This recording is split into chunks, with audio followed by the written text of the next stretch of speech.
The 2020 presidential election is less than a month away. To recap, in just the last 2 weeks, the president has tested positive for the coronavirus. And the second presidential debate is now canceled after a tumultuous first presidential debate. And we are joined tonight by a professor of political science to talk about what's in store for Americans over the next 24 days leading up to the election. Professor Meena Bose is the Executive Dean for Public Policy and Public Service Programs at Hofstra University and also taught at the U.S. Military Academy at West Point. She's the author of Shaping and Signaling Presidential Policy, the National Security Decision-Making of Eisenhower and Kennedy.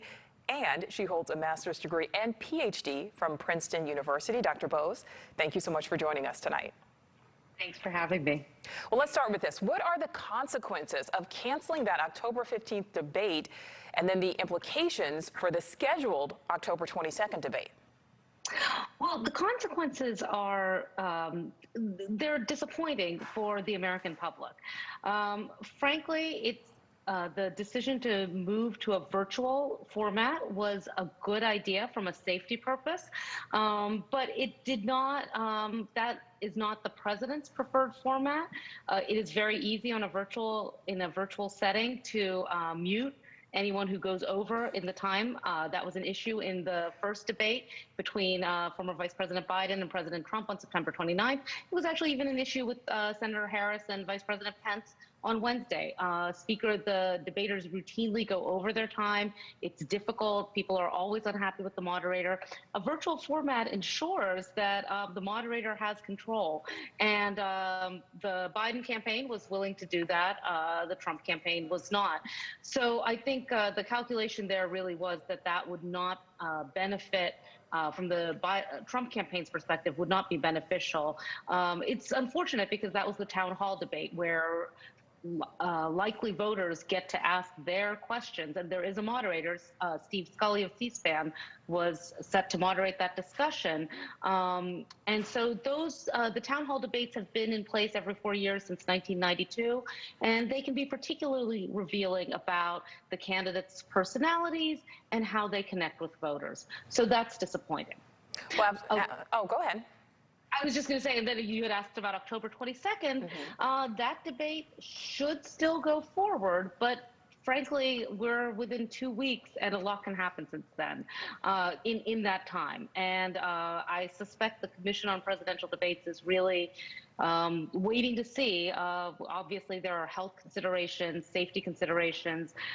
We know that those were not followed on September 29th when members of the president's family and the audience were not wearing masks and the president did not arrive in time to take a test. So those procedures are going to have to be ensured for the October 22nd debate.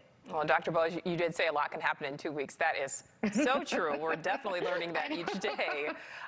So far, there's been the presidential and vice presidential debates. Now, historically, do these presidential debates have an impact on voters? And if so, what type?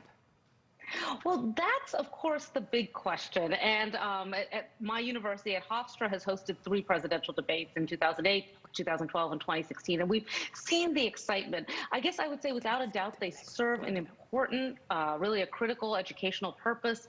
We've seen presidential debates in every election cycle since 1976. The first ones were in 1960 with Kennedy Nixon. Your question is really, I think, the key one. Do they make a difference? And we don't see a lot of hard evidence for the debates shifting public opinion. They may reinforce public opinion, but by and large, the debates there are memorable moments, memorable lines. You can think about Ronald Reagan saying he wouldn't use Walter Mondale's youth and inexperience against him, which was kind of funny because at that time, President Reagan was the oldest president. There are numerous examples that we can give. The first town hall debate in 1992, when President George H.W. Bush looked at his wristwatch 2 times. The Kennedy-Nixon debates where the Vice President Nixon was much less comfortable in front of the camera, didn't look as healthy as then Senator Kennedy. But do they actually make a difference? There have been a couple of close elections, 1960s one, 2000 between Bush and Gore may have been another. But again, they're more informative than decisive.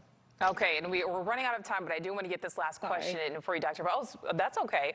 Speaking of shifting opinions, what impact will Supreme Court nominee Amy Coney Barrett have on motivating voters? And we're talking Republicans, Democrats, and undecideds.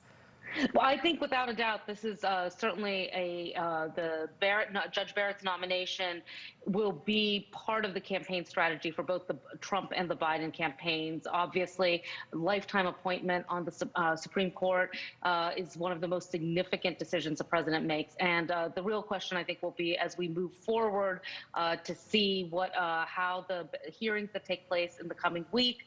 Judge Barrett will be speaking before the Senate in her confirmation hearings. And what happens with the Senate vote if it does indeed take place the week before the election, as is currently planned. All right. Dr. Meena Bose, thank you so much for joining us tonight. Thank you for having me.